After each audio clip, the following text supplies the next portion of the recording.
আমাদের দাবি হচ্ছে এখানে এই যে মাটির রাস্তাটা, এটা প্রতি বছরই খুব খারাপ হয়ে যায়। মানে এই বিগত 12 বছর হচ্ছে দুটো প্রধান সাহেব পাল্টে গেছে, ওনাদেরকে বলা হয়েছে, ওনারা কোনো ব্যবস্থা নেয়নি। আমাদের ছেলেরা এই একটাই রাস্তা দিয়ে শামুকচক স্কুলে যায়। এই রাস্তাটা খুব খারাপের জন্য ওরা বর্ষার সময় যেতে পারে না, যার জন্য ওরা মেন রাস্তা দিয়ে যেতে হয়। ওটা হচ্ছে হাই রোড, যার জন্য ওখান থেকে যেতে গেলে ওদের বিভিন্ন রকম বিপদ হয়।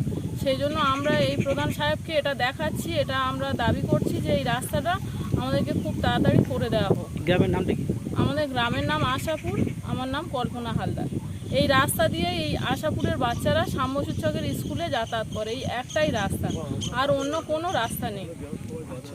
তারপরে রেশনে যাওয়া হয়, বাজারেও তো যেতে হয়, রাস্তায় রেশনেও যেতে হয়, আমাদের খুব অসুবিধা হয়। বেটা ছেলেরা এখানে থাকে না, আমরা মেয়ে ছেলেরা বাজারঘাটে যাই, রেশনে যাই, আমাদের তো অসুবিধা হয়। দুটো ব্যাগ নিয়ে বাজারহাট করে নিয়ে আসতে, রেশন তুলে নিয়ে আসতে খুব অসুবিধা হয়। তো আমাদের আপনারা এখন কি চাইছেন বলুন? আমাদের এখন এই রাস্তাটা আমাদের প্রধানের বলে গেছে ঢালাই পড়ে যায়। এর আগের প্রধানকে জানিয়েছিলেন? হ্যাঁ, এখানে জানানো হয়েছিল, দুটো প্রধান এ হয়ে গেছে, তবু আমরা জানানো হয়ে গেছে, তবু সেই সব ওনারা এসব কাজে করে না। আচ্ছা, এই নতুন প্রধানকে বলেছেন, উনি দেখতেছেন? হ্যাঁ, ওই জন্য উনি বললো আচ্ছা আমি খুব চেষ্টায় আছি, তোমাদের কি দাবি।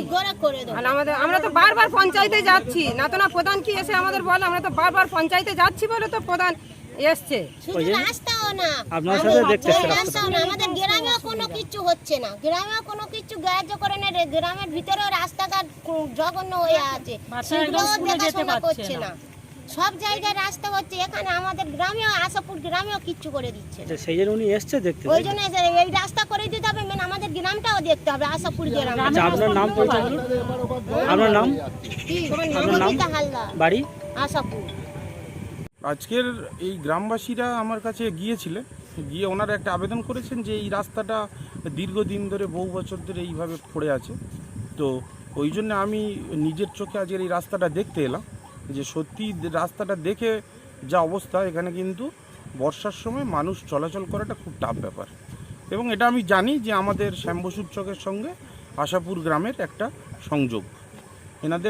আমাদের শ্যামবসুর চক বাজারে যাওয়া দৈনন্দিন এবং স্কুলের ছেলেমেয়েদের পড়াশোনার পক্ষে যাতায়াত করাটা খুব অসুবিধা। তো আমাদের পঞ্চায়েতের যে ফান্ড আছে, সেটা এতটা বড় রাস্তা তো করা সম্ভবপর নয়। সেই জন্য আমি চাইছি যে আমাদের জেলা পরিষদকে আমি জানিয়েছি, এবং আমাদের কুলপির কি রূপকার মাননীয় যোগরঞ্জন হালদার মহাশয়কেও জানিয়েছি। উনি বলেছেন যে যত দ্রুত সম্ভব এটাকে সমাধান করা যায়, সেই ব্যবস্থা আমরা করছি। আচ্ছা, আপনার নাম পরিচয়? দেবপ্রিয় মণ্ডল, প্রধান, ঈশ্বরীপুর গ্রাম পঞ্চায়েত।